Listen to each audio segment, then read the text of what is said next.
Hello दोस्तों, आज की इस वीडियो हम लोग जानने वाले हैं पाइथन और जावा के बीच में क्या क्या डिफरेंसेस हैं।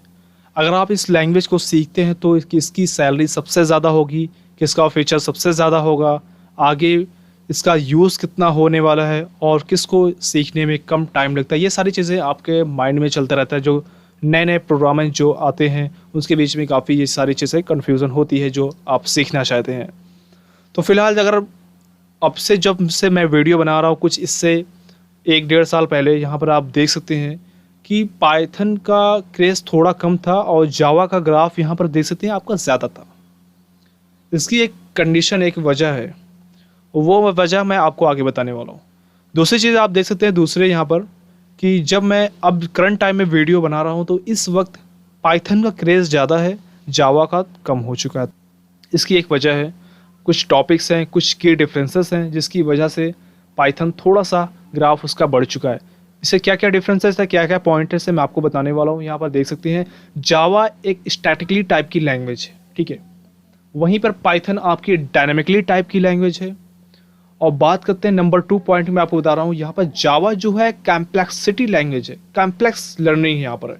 कॉम्प्लेक्स लर्निंग के मतलब कि यहाँ पर आपकी काफ़ी ज़्यादा उसमें सीखने में थोड़ा सा वक्त लगता है, ज़्यादा लगेगा। यहाँ पर पाइथन की अगर हम बात करते हैं तो ईज़ी टू अंडरस्टैंड, यहाँ पर बहुत ही ईज़ी टू अंडरस्टैंड है और बहुत ही कम कोड में आप प्रोग्राम को लिख सकते हैं।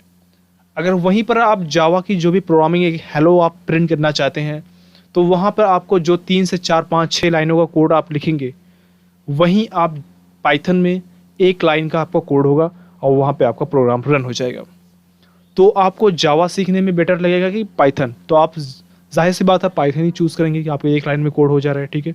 और ज़्यादा टाइम भी आपको नहीं लगेगा, टाइम भी बचत होगी और जल्दी आपको जो भी प्रोग्राम सारी चीज़ें होंगी वो रन होगी और उसमें एरर भी कम आएंगे। और दूसरी चीज़ है कि आप यहाँ पर जावा is a multi platform object oriented, ये जावा का ये मेन फीचर है। मल्टी प्लेटफॉर्म पे चलती है, ऑब्जेक्ट ओरिएंटेड है, नेटवर्क सेंट्रिक है। और यहाँ पर पाइथन की अगर बात करते हैं तो high level object oriented programming language है। और जावा की अगर हम बात करेंगे और पॉइंट की, तो जावा बेस्ट डेस्कटॉप जीयूआई ऐप इससे बना सकते हैं, जावा से वेब एप्लीकेशन बना सकते हैं, जावा से और भी बहुत सारे एप्लीकेशन आप बना सकते हैं, मोबाइल एप्लीकेशन भी इससे बना सकते हैं। लेकिन अगर आप यहाँ पर देखें हम पाइथन में, तो पाइथन से भी वो सारी चीज़ें कर सकते हैं लेकिन कुछ एक्स्ट्रा चीज़ें भी कर सकते हैं। यहाँ से आप मशीन लर्निंग भी कर सकते हैं, मशीन जो यहाँ पर आप रोबोटिक वगैरह होती है वो सारी चीज़ें इससे बना सकते हैं, मशीन लर्निंग जिसे बोलते हैं, ठीक है। और बहुत सारी चीज़ें हैं जो आप पाइथन से और भी कर सकते हैं। आप वेब एप्लीकेशन भी बना सकते हैं, मोबाइल एप्लीकेशन भी यहाँ से क्रिएट कर सकते हैं, ये सारी चीज़ें हैं।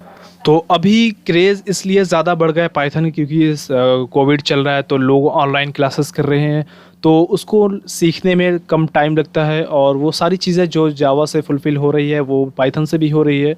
पाइथन में थोड़ा ज़्यादा चीज़ें हो रही हैं, तो इसलिए लोग ज़्यादातर इस वक्त पाइथन के पीछे भाग रहे हैं। और आप इससे देख सकते हैं जावा थोड़ा सा ज़्यादा इसमें पढ़ते हैं, थोड़ा डिसिप्लिन लैंग्वेज ये है। और ये पाइथन थोड़ा आपको फ्री है, अगर आप सेमी कॉलन नहीं लगाते हैं उसमें तो आपका प्रोग्राम चल जाएगा। लेकिन अगर आप जावा में एक सेमी कॉलन भूल जाएंगे तो वो आपका एरर, जब तक आप सेमी कॉलन नहीं लगाते तब तक आपका प्रोग्राम रन नहीं होगा। वो सारी चीज़ें हैं जो जावा में थोड़ा सा डिसिप्लिन है और पाइथन में वो सारी चीज़ें उतना नहीं है। फिर भी दोनों बेटर है, दोनों टॉप 5 प्रोग्रामिंग लैंग्वेजेस में से है, वर्ल्ड की ये मोस्ट पॉपुलर प्रोग्रामिंग लैंग्वेज है। तो मैंने सोचा कि इसके आपके बारे में डिफरेंस बता दिए। तो मैं भी यही सजेस्ट कर सकता हूँ कि आप जावा के बजाय पाइथन ही सीखें तो ज़्यादा बेटर है। पाइथन भी सीख सकते हैं, जावा भी सीख सकते हैं, क्योंकि अलग अलग सेक्टर में इनका अलग अलग यूज़ है। जैसे एक कार बनती है तो कोई जो उसका स्ट्रक्चर बनाता है, कोई बॉडी बनाता है, कोई इसका इंजन बनाता है, कोई इसका वायर बनाता है, सारी चीज़ वायरिंग करता है।